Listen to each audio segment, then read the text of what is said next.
Dude, All are we right, live? Are we good? we are live. Good morning, everybody. Give us a second, actually quite a few minutes, as we share this out. This is the Alex Angar show that's been in the queue for a very long time, It and has been in the queue, man. this is the first time that I've done an interview with a bloody nose, and The raw yeah, passion coming out, man, through the bloody can't nose. can't handle it. All right, so here we Just can't handle go. the excitement. There's the video URL. All right, gonna share this out. Sweet. Here we Guys, go. it's exciting to be here. I got to tell you what, we've got a couple minutes to burn while we're sharing this out. We So do you mind if do. I just for a minute? Yep. Can I start Do telling our say story? whatever you want. Yeah. Yes. All right. So this cat, Matt Villegas, somehow we got connected. Actually, I know how we got connected. About a year ago, almost exactly a year ago, through Paul Goff's group. And then I'm wandering around CSM, right? And for those who don't know, you better know that is like the major PT conference of the year. So 2017, somehow I got convinced to go to CSM. I'm super glad I did. And quickly realized that the reason I went was not to go to, I'm sorry, boring talks on Yep. state of research and like totally under impressive presentations. I'm sorry, but I realized really quickly that I needed to go meet people, and Matt was one of the very first people I officially met at CSM. And then I just kept seeing him, and I was like, "This kid's all over the place," and I was all over the place too, and we just kept running into each other, and thus the saga began. That's right. That's right. I know. And the funny thing is how we'll get into it later about like the stuff you shared with me last year. But yeah, it was like, who is this guy? Because there's people I wanted to talk to. And you're hogging up the line. My bad, my bad. No, I'm just kidding. But yeah, it's crazy because it's like I thought I was the one student who was like gonna be da da da da da, and then like here's Alex, and like what the heck? Like, how is he like already ahead of everything? And Oh man, I didn't know. I really didn't know anyone before CSM too. That was the crazy thing. It like my network exploded it after that. did, it did, and the crazy thing was like I was the one who was already in SS and Smart Success Mhm. PT with Greg Todd and the group, and it's like you were going to meet everyone already, and it's like, how's this? I'm a What? little bit. You know where that comes from though. So if y'all haven't met me in person, I tend to be a little bit, maybe even overbearing, but I'm high energy. Okay. Do you know where that comes from, Matt? No, no. All right, we are good to go. Go Dude, for are it. we live? All Talk. right. Yes. So I actually homeschooled growing up, which most people don't know. And most people expect someone who's homeschooled to be shy and socially awkward, which I am. And so I have to cover that up with my mascot, my inner mascot. So you may know this already, Matt, but I was the mascot for my university for 3 years, and I was a giant bird. People would call me Big Bird, but I realized when I was in this costume that I have this inner character that can come out that's just like big and maybe a little bit in your face, but high energy for sure. And people would ask me when I was the mascot, like, how do you keep going? You have so much energy. And I'm like, baby, I'm all energy all day long. But I realized that if I'm going to interact with people, I need to use some of those same skills that I fostered as a mascot, which is not being afraid to go up to anyone, being like adding energy to the conversation or to the situation that I'm entering, and then always leaving people happy. And those Definitely. three things have made a world of difference for me in my social interactions and my ability to increase my circle of influence, or the people who are influencing me. And that really came to a head at CSM. Man, I was tired though at the end of that. Holy cow. Oh, I bet. Yeah. So, topic of this chat is network equals net worth, and the irony is going to be all of the things that you're going to find out that I already know about with meeting Alex in person last year when we were both just DPT students at CSM Just attending and trying to meet a bunch of different people. So yeah, Alex, go for it wherever you want to start with our journey last year and then onwards. All right, man. So do you want me to lay the whole thing out a little bit? We talked about it a Sure. minute ago, but do you want me to lay it all out? Yeah, yeah. For anyone that's finally tuning in right now, go All right, for so it. you're on here right now. So Matt and I met a year ago.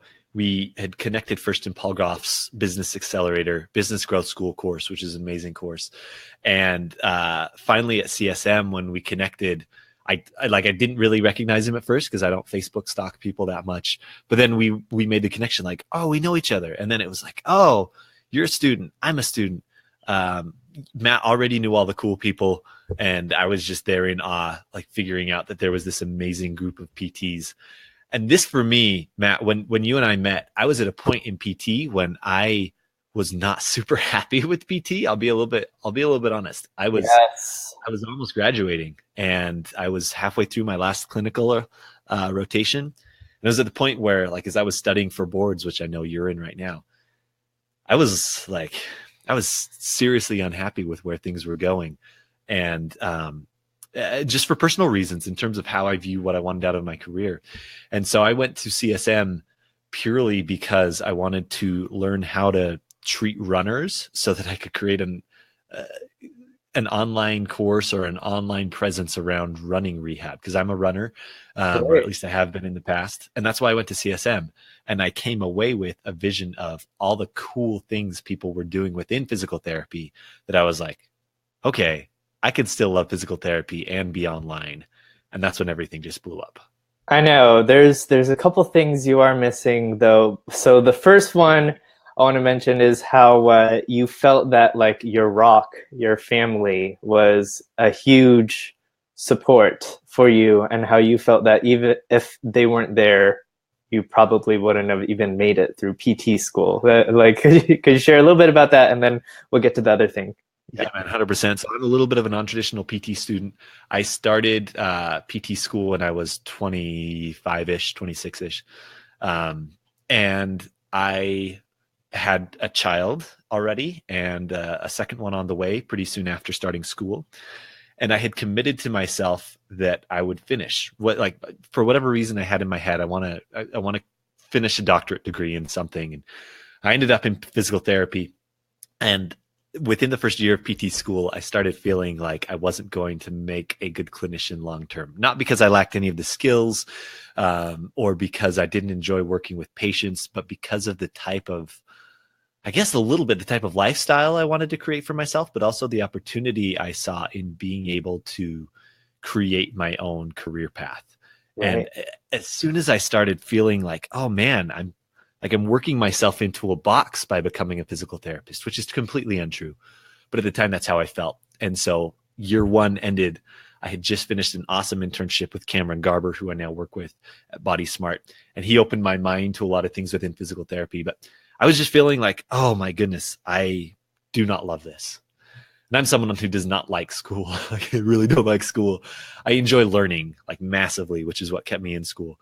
But I hate jumping through hoops. I hate doing stuff because I have to, because it's an assignment in a curriculum, that someone else has laid out. And so a year through school, I was like, dang it, I want to drop out. And I didn't tell my wife. I didn't even. I had one friend who sort of knew, but I didn't talk to people about it because it wasn't like I was a year in. I'd passed all my classes. I had no reason to quit, and yet I wanted to. And just like you mentioned, it was my family that got me to stick in there because I had committed to them. And anything that if, as the provider for my family, or that's the role that I need to eventually play, I just knew I would have to finish that. And so for my then 1.5-year-old and my wife and my new baby to be, I just decided I'm going to grit my teeth, and I'm going to do what it takes to get done, and I'm going to finish this thing, but I'm going to build myself up along the way so that I can maybe find some sort of happiness Yeah. once I finish this journey. And somehow it's led me to where I'm at right now. Yeah, crazy. And the other thing that people probably don't know is that you kind of always had entrepreneurial tendencies because you had this big bag that you were carrying around with you the whole time last year.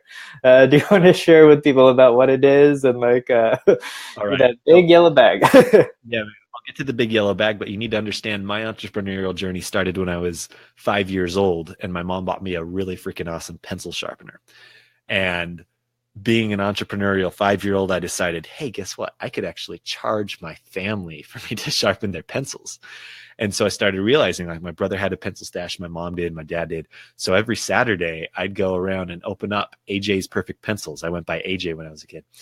AJ's Perfect Pencils was my first business venture, and it was profitable. I had a grand opening where I'd charge, I think it was something like 5 cents a pencil. So I'd get like a quarter, get like 75 cents every Saturday from my family. Loved that. Awesome experience. Fast forward 6 years, and I found out that kids in my neighborhood loved candy, and I could buy candy cheaper at the store than they were willing to pay for it. So we bought this big bag of popcorn one Saturday, then went to Costco, got pretzels, got all this candy, and I sold like $70 of candy one day to my Wow. neighbors. And so thus was born Al's Sugar Shack. And so I was about, I think I was 12 at the time. And I had this amazing summer business where I would milk all the kids out of their money. Parents hated me on the street, but I realized, hey, I could go outside and play basketball and attract my friends, and we'd play basketball. Then they'd get thirsty and they'd want to buy a drink. Then they'd get hungry and buy candy. And now it all makes sense as a marketer. Like basketball was my lead gen. I'd get people into my world with lead gen, get them thirsty. And I love basketball anyway, get them thirsty so they'd want to buy from me. Beautiful business model. Al's Sugar Shack then melted into because I got to know all the kids so well. People started asking me to babysit for their kids, and I was, it's not super common to babysit as a boy growing up, but I had Yeah. this thriving babysitting business, and I had this blue bag that I would carry around with toys. This was my signature. Everyone knew I was going to babysit when I was walking around the neighborhood with my blue bag because I had all these big toys, and I'd keep that refreshed every couple of weeks so that I'd have new toys to keep the kids entertained, and that's why they loved it. Fast forward now to Wow. CSM. I know, right? Kind of silly, but it's so funny to see how this all builds Yeah. into who you are as an adult. Fast forward to first year PT school, I found what is now my ultimate athletic love, and that is spike ball. And Right. if y'all have not played spike ball, you're doing something wrong in life. Matt, I don't even think you've played spike ball. We didn't get to No, play we last. didn't. We didn't.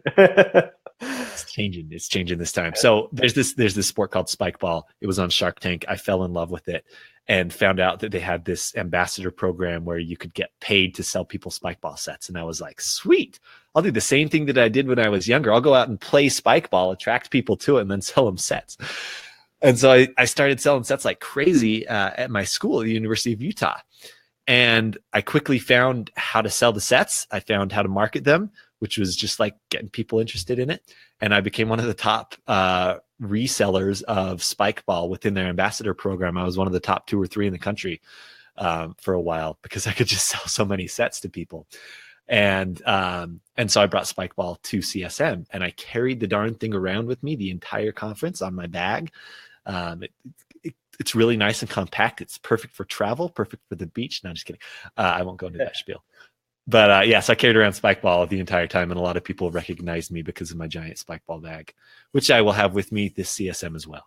Awesome. So Wesley Wang says, hi, Alex. What's up, Wesley? How you doing, man? Wesley is amazing. He was on our webinar the other night when we talked about Facebook ads. Thanks for showing up, Wesley.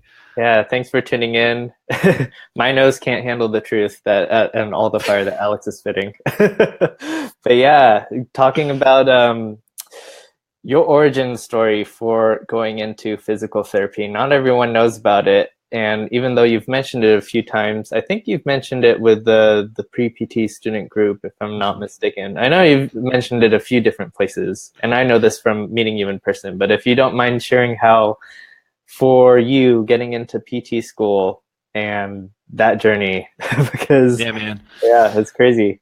Again, I'm non-standard, which is why I think I'm in the position I'm at right now. So I was 15 years old and got a back injury. They didn't quite know why, but I think it was from shoveling. But so I tell my mom I shouldn't have chores. But so I hurt my back, went to PT, had a good experience, and never thought that I would be a PT from that. I wasn't like, I love PT instantly, I'm going to be in PT forever. That was not my career path, which is a lot for most PT students who or prospective PTs who are thinking about it. They're like, oh, I had PT and I loved it. I liked PT, but I wasn't like, man, I want to do that instantly. But what I did learn to love about PT was the fact that it helped me solve my own problem. And that's what I love about the profession is PT gives people tools to be able to help themselves. I'm a big believer in the fact that people should use all the resources that they have in order to become independent in to solve their own problems and create their own success in life. And so I love that about PT. But I actually thought that I would be a physician. And so like a bunch of people, I was pre-med for a while. I actually started studying meteorology, so I could tell you every single cloud type and how they form.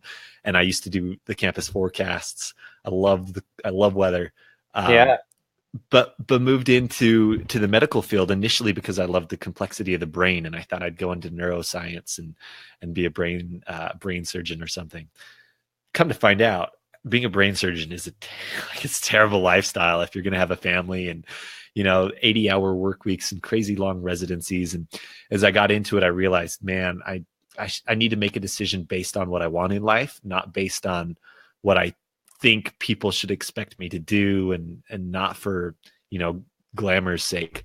So I had taken the MCAT. I had done most of my observation. I was ready to apply for med school and had the resume to get in. I had a lot of leadership opportunities and felt like I was a good candidate. But after talking to a bunch of med school students, it's like, okay, this isn't what I want. And so I had one night where I went home feeling absolutely crushed because I wasn't going to go to med school. Like I made the decision. I was like, crap, what do I do next? Yeah. Here's how my decision went down, which is kind of sad.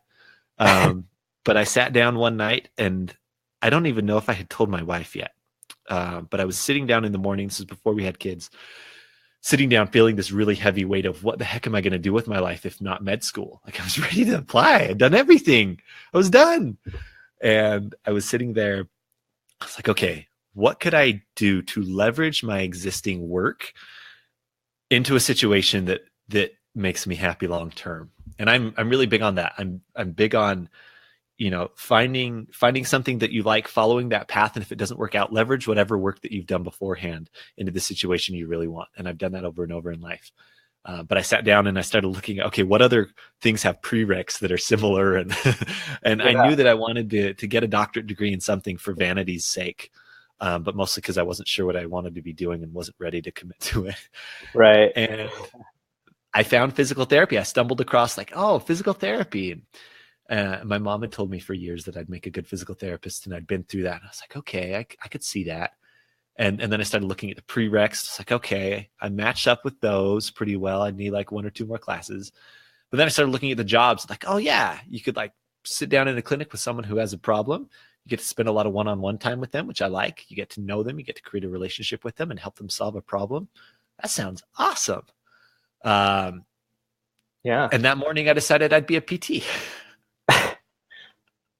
God, I know it's funny because the person you're telling it to is someone who's known about it all his life, and I'm like, it's a one-day decision, and just happened to be here. I was literally, yeah, no. So there was a little bit more thought that really went into it. I talked with my wife, but by the time my wife got home from work that day, I had to have something I couldn't just say, "Hey, hon, remember all those med school plans we had?" Because she was all in. Yeah, we're not doing that anymore. I couldn't just say that and be like, I have no clue what I'm doing. I'm dropping out. Like, there's no way I could do that, right?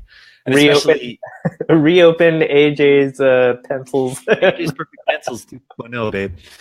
Wasn't going to happen. And I couldn't. And so I ended up. That was in like March to April, and then I found out. Okay, where could I go to school for this? Found out the University of Utah, which is where I was at, had a program. It was great. I'll go look at their program. Took a tour of the facility, right? Went to a meeting where they talk about all the requirements. And I was like, okay, I got to apply in October. This was April-ish. I got to fit all of my PT prereqs and everything that I need before October. I got to fit that all in. And so there were 2 classes that I needed. Obviously, I had done 0 observation in PT up to that point. Had to get in all my observation hours, had to get letters of recommendation for it. And I busted my butt all summer. Got what was my dream PT clinic job, working with the clinician for the for the Utah Jazz, which is a basketball team that I love. Yep. And somehow walked into a really great observation opportunity in a clinic that where I had my own PT, and busted everything out, submitted my application the night that we were starting Lamaze classes for birthing, like our birthing classes. My wife was actually in the birthing class, and I was sitting there like, I swear I'm going to finish this. I missed our first birthing class to apply to PT school. and I got in, and I was really glad that I had done what I did to get into PT school. I had set myself up well because I was I felt like a strong candidate for medical school. I was a good candidate, I guess, for PT school, and got in where I wanted. And here we are 4 years later, not doing the standard things PTs do, but glad I followed this path. Yeah, it's so crazy. And so can you talk more about just during our CSM experience, like meeting all the different people that we did, but first and foremost, how you told me in person how you felt that like the person that you're projecting was like someone that was completely different from however you felt inside, which no one would guess now. Man, I'm naturally reclusive is the wrong word, but I'm naturally an introvert, or I have been in the past, where I much prefer to work on my computer alone, cranking out projects, sitting down reading a book, than being like out and about. Do I love connecting with people? Heck yeah. Do I have to channel something a little different inside me to bring that out? Yes. Is it fake and is it a mask? I don't think so. It's a genuine part of me, but I have to will it out. But now it's to the point where, I mean, you see, I do live streams. I get up in front of groups and I love it. And I find that I find my element when I'm in group settings. I love being up in front of, I love being up in front of classmates at school. I hit up with PowerPoints and be up there teaching. And I love that. That's my element, which is why now I love doing this online. But yeah, when I was at CSM with you, it was like, I don't know any of these people. I don't feel like a PT, which I never have. And I have no clue, like I have no direction. And it was just so weird to be in that space of not knowing. Like I was a couple months out from graduation. People were like, what do you want to do? I don't know. Quit and become an online entrepreneur. Like, I wasn't going to say that to people, but now it's so funny because of the connections that I made there. It's made everything possible with the business that we've grown over the past 6 months to a year. Even to the point of like connecting with Will Boyd, who now is my business partner. It's just so funny that how you make connections in places and you never know what's going to come of those. But you look back and it's like, man, I'm really glad I showed up. I'm really glad I put myself in a position to meet the people who would become large influencers in my life. And that at the crux of it all, that is, I guess, the theme of my life is just show up. And I don't always know what the outcome is going to be, but I'll show up and that's where the magic happens.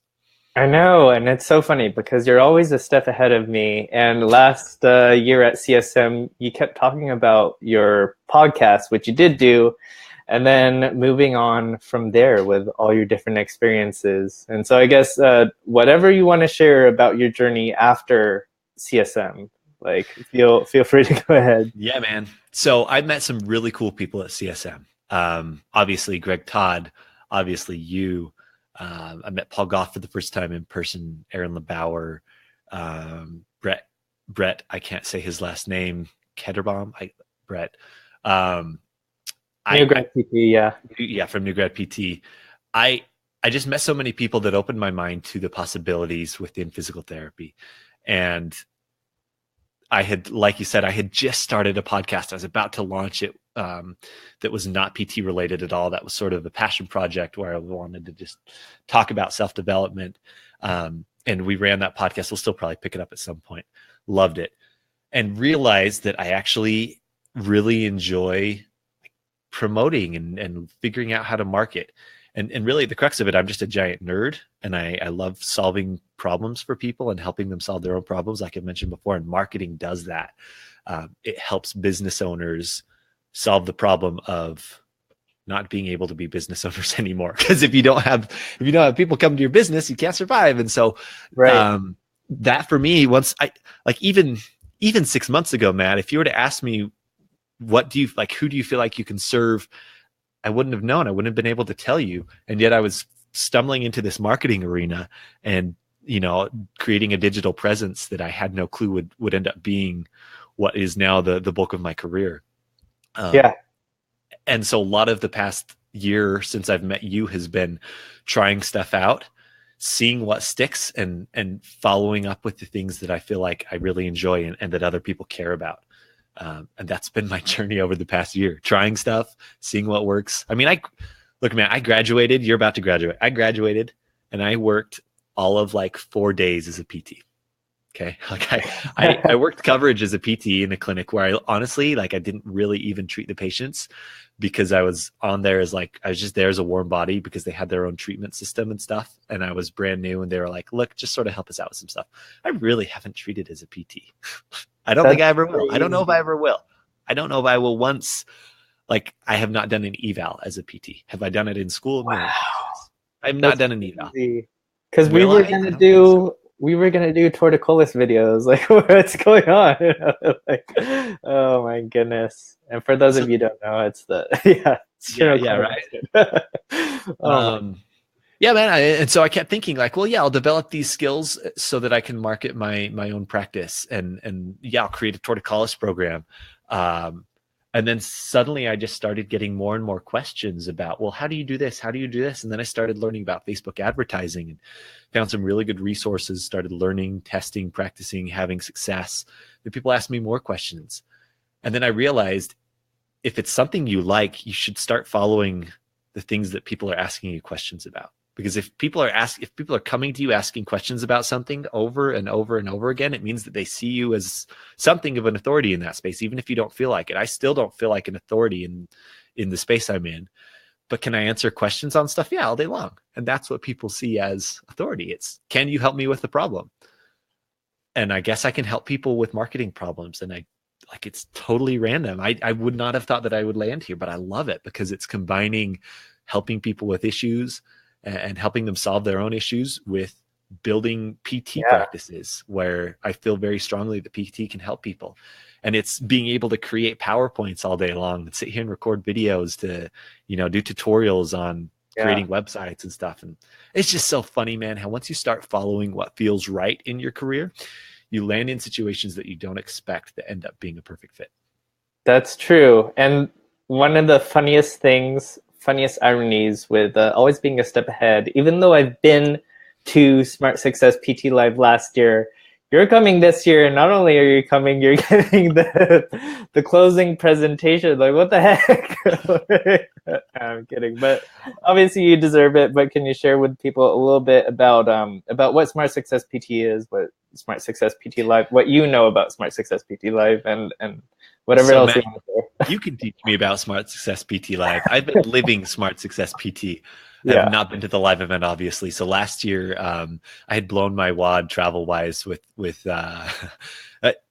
what my wife would allow, and so I was at the point where I'd been to CSM and just stumbled on SSPT. I wasn't yet in Greg's program, so I missed out on it. And afterwards, I was like, "Dang it! I really should have gone." And really, I think that I'm just riding Will Boyd's coattails on everything that I'm doing. That's the only reason why they invited me in the first place. But so SSPT Live, for those who know, Greg's material is about upping your game as a physical therapist and giving you kind of a roadmap for how to actually build yourself as a clinician, build yourself online, and build a business. And for whatever reason, Greg felt inclined to tap into us because Will and I have taken the principles taught and embodied in SSPT, and created a thriving business out of it. What started as a side hustle is now a primary hustle for both of us. I mean, I quit my job before I started it, and Will is at the point where he's about to step away from the clinic full time. to focus on what we're doing. So we're sharing, here's how to take something that you believe in, something that's a side hustle, and make a legitimate business out of it. We've done it in 6 months. We're just about to cross the $20,000 point in our digital product, which is crazy to me to think about. We launched it 3 months ago, and so for whatever reason, again, people want to find out how to make money online as a PT, right? There's a big need there, so we can talk about that. And so that's what SSPT Live is about for us, is how to go from not being confident in yourself to figuring out an idea that is profitable, that you can take action on, and then giving people a step-by-step roadmap for how to actually make that happen, especially in an online sense. Because there's a lot of opportunity out there, and I think that we slight ourselves in thinking that we're not ready yet to pursue something. Will and I certainly didn't feel ready, and somehow it got forced upon us to be in this position where we can serve people like we are. And so we wanted our messages just get started. You saw, we gave a webinar the other day. Do you know how terribly we pulled that off? Like, it was really okay. I know, I've watched a lot of webinars. I know what you're talking about, but otherwise, people know who you are. So that's the thing. If you have value to provide, people don't care about presentation as much as they care about what you can actually do for them. And if people knew what we had to do to pull that thing off in the one day that we had planned and executed that webinar, they would be a lot more willing to take action themselves, because we don't have our crap together, y'all. Nobody. That's the thing. I don't think anybody really has their crap together, especially at the early stages of things. Mm-hmm. Yeah. And I will just say, to add on, is that it's like CSM, where you thought you're going for this thing, but you're going to find out something else. So yeah, you'll be excited for that. But yeah, any advice or any other things that you want to just share with people who are tuning in, especially people who are watching the replay because they're in the clinic working right now? Okay, so Matt, I want to turn the tables on you just for a minute. What questions do you get from people? Go for it. What questions do you? Hey, man, I'm a podcaster. I can interview. I know. But then I'll answer your question. Yeah. What questions do you find people frequently asking you? You're a social media guru. You're hosting a live panel discussion on social media at CSM. Right. What questions do you find people reaching out to for you over the past year to find out about? Well, for me, it's probably more because my involvement with the pre-PT students and those who have followed my content, because I am a DPT student right now, and just the different questions about what are all these different professionals, especially like physical therapy assistant programs, and like what is right for me. I'm trying to make that decision, and they're not trying to make this decision about PT school in one night like you did, Alex. So that's smart. But, that's smart. Yeah. But really, just any questions about anything related to where I'm at right now, as far as being a DPT student. Board exams, the NPT. I have people who I knew from college or high school who are in PT school right now, and just like me, are starting to register for boards or finding out about these different programs or these different books and what is right for them, and trying to figure out, there's all these things, and feeling intimidated and exam anxiety and whatnot, but trying to point people in the right direction. And I'm sure you know this too, that one of the crazy things is with our network, even if it was just through Smart Success PT, that we have a lot of people doing a lot of different things, and it's like we know who the different authorities are for certain things, which is definitely crazy. Definitely. Yeah. All right, man. So here's the thing, Matt. You have a skill set that has allowed you to get over discomfort and fear and put yourself out there. And since I've known you, you've been the guy who's like, look, I'm just going to put myself out there, and here's what I know, and I'm going to be brutally honest about it. And that is a skill that not a lot of people have, is the willingness to put themselves out there and be open and transparent. And I think anyone who knows Matt and listens to your podcast knows that Matt is a guy who's not who's not going to be like, look, I'm going to hide in the shadows and not talk about stuff, right? So I want to commend you on that, because I think that's something that helps people so much who are in those critical phases, like you talk about, of making the decision about PT school versus, becoming a PTA, or people who are dealing with test anxiety throughout school. To see someone like you who's having success, who's willing to put themselves out here, and is now almost finished with this process, you have immense value to share with people, because you're a couple steps ahead of them. I'm a couple steps ahead of people in marketing, only because I've done it for the past year. And so because of that, they come to me. You're a couple steps ahead of a bunch of people who are trying to figure out how to make it through PT school, how to deal with the stress, how to deal with the anxiety. And I think that's a perfect reason why people should be paying attention to you, and why this podcast is so valuable. So now to answer your question as to the final advice, it ties into this. Yep. I want people to be looking at, what is it that I have to offer the world? And that's a really hard question to ask yourself, because you think about, I don't know anything. Like, I'm new to this. I don't know any better. There's a million people out there doing this better than me. There is always someone doing things better than you, right? Always. That's good. It pushes you. If there's someone doing something that you want to do and they're doing it better than you and they're having success with it, it simply means that there's validation that someone else in the world cares about what they're doing enough to pay them for it, right? So as you and your listeners are looking at the things that they want to accomplish in life, and especially in a career sense, if you have a project that you feel like you want to pursue, but you're like, someone else is already doing it, great. That's validation that you can think about finding your own way of accomplishing that. Next, if you feel like, I am not ready to start that project, I want you to think about, are you 1 or 2 steps ahead of someone else who wants to be in your shoes right now? That's the key to business. If you could be 1 or 2 steps ahead of someone else and competently share with them, how to, did we lose it? I may have lost you. I don't know if you can still hear me, Matt. I'm still going. We're live. Yeah, we're good. If you're 1 or 2 steps ahead of someone, then there's a group of people who will pay you to help them get to that point.